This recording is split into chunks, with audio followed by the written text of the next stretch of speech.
There's a question I ask myself every single time I step into a gym now, and I used to laugh at people who were scared of empty spaces. I used to think fear of the dark was something you outgrew at 12. I was wrong, dead wrong, because the night I stayed late at Iron Peak Fitness to finish my workout, I learned that the most terrifying thing in the world isn't a monster under your bed or a ghost in your hallway. It's a man who has decided very calmly, very quietly, that he has found exactly who he was looking for. And that person was me.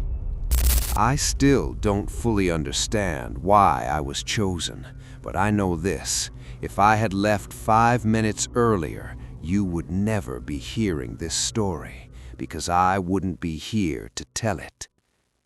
My name doesn't matter. What matters is that I was, at the time, a 26-year-old woman living alone in a mid-sized city, the kind of city where people feel safe enough to be careless. I'd been going to Iron Peak for about 2 years. It was one of those 24-hour gyms, the kind that hands you a key fob and trusts you to lock up after yourself if you're the last one in. I liked that about it. I worked odd hours as a freelance graphic designer, so I often went late, 10, 11, sometimes midnight. I knew the place like the back of my hand, the smell of rubber mats and metal, the low hum of the ventilation system, the way the fluorescent lights buzzed slightly in the back corner near the free weights. It was my place, my routine, my safe space. That changed on a Thursday in November. I remember the date because it was the week after my birthday.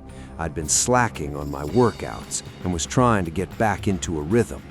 I got there around 10:45 p.m.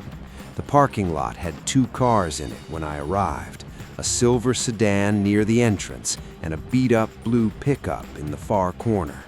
Inside, there was one other person, a guy on the treadmill, headphones on, staring at the screen in front of him. I barely registered him. I signed in, filled my water bottle, and headed to the squat rack in the back. The first thing that felt slightly off was around the 20-minute mark. Not wrong exactly, just off. I caught, in the mirror facing the squat rack, a reflection of the guy who had been on the treadmill. He wasn't on the treadmill anymore.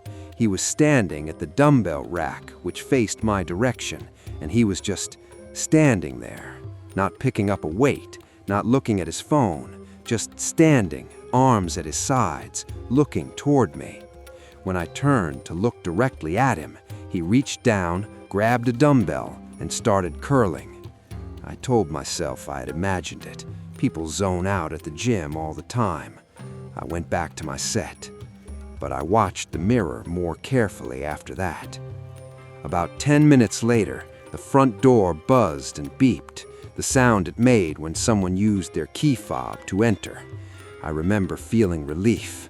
Another person. Good. The gym felt less still. I heard footsteps, the sound of a bag dropping, and then silence. I never saw this new person walk past me toward the cardio section or the machines. I assumed they'd gone to the locker room. I didn't think about it further. I finished my squats and moved to the bench press. That's when I noticed the first man, the one from the treadmill, was gone. His towel was no longer on the rack. His water bottle, which had been sitting on the floor near the cable machine, was gone. The front door hadn't buzzed while I was doing my sets. It buzzed every single time someone left. I had not heard it buzz. I stood very still for a moment and listened. The ventilation hummed. A weight machine in the corner creaked faintly, the way they do when the building settles. That was it. I told myself he must have left while my headphones were in. I took one earbud out and kept it out for the rest of the workout. I moved to the seated cable row. I was mid-set when I smelled it. Cigarette smoke, not fresh smoke, stale smoke embedded in clothing. the kind that rolls off a person who has been smoking for years. There was no one visible near me. I turned fully around in my seat and scanned the gym floor. Empty. I looked toward the hallway that led to the bathrooms and the utility closet at the back. The hallway was dim. Only one of the 3 fluorescent panels back there was working, and it flickered occasionally. The hallway appeared empty, but the smell was strong, recent. Someone had just walked past me. I stood up. My heart was doing something it hadn't in that gym in 2 years. It was beating in a way I could feel in my throat. I picked up my phone and pretended to check it while scanning every corner of the visible floor. The front desk area was empty and dark. Staff had left at 10. The stretching area was empty. The turf section at the far end was empty. The only areas I couldn't see clearly were the 2 locker rooms and the back hallway. I made a decision.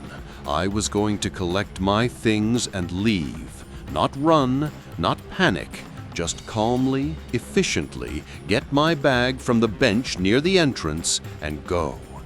I walked toward the front, slowly at first, then faster. I was about 15 feet from my bag when the lights in the back section of the gym went out.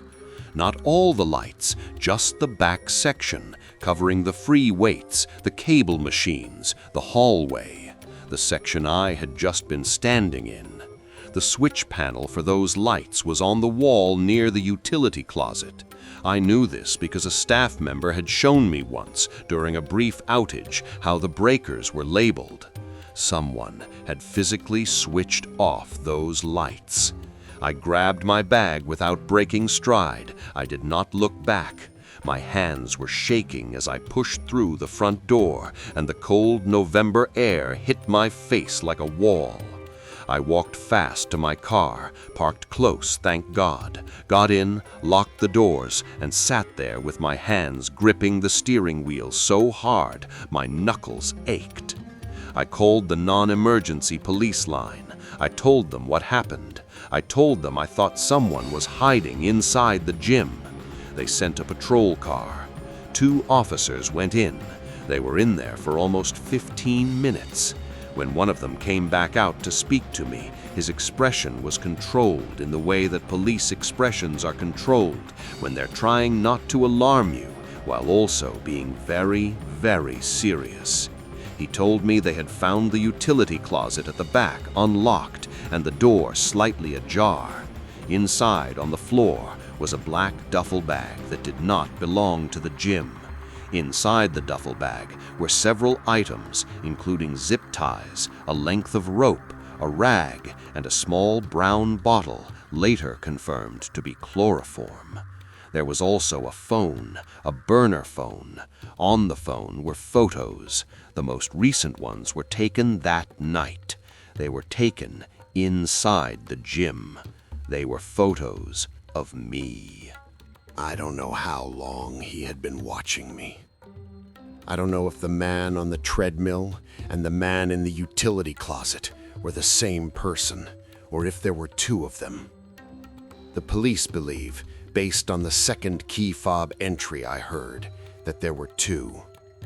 The first left through a back emergency exit that didn't alarm, a latch that had been tampered with days before. The second was still hiding when the officers arrived. They found him in the far locker room, in a locked stall, completely silent. He had been in there for at least 30 minutes. He was arrested. He did not say a single word during the entire arrest, from what the officer told me. He just looked straight ahead. He had a prior record. I won't say for what. You can probably guess. I never went back to that gym. I moved apartments 4 months later. Not because I had any reason to believe I was still being watched, but because the feeling never went away. The feeling of being a subject in someone else's plan, of being studied in a place you thought was yours. I work out at home now. I have deadbolts on every door. I park under lights. And sometimes, when I'm somewhere familiar, a coffee shop, a grocery store, a parking lot I've used 100 times, I'll catch myself scanning faces, looking for the one that's too still, the one that isn't doing anything, the one that when you look directly at it, suddenly starts to move. He's still out there, whoever the first one was. And the last photo on that burner phone, the timestamp showed it was taken 43 seconds before I stood up from the cable row. He was that close, in the dark, and I never heard a thing.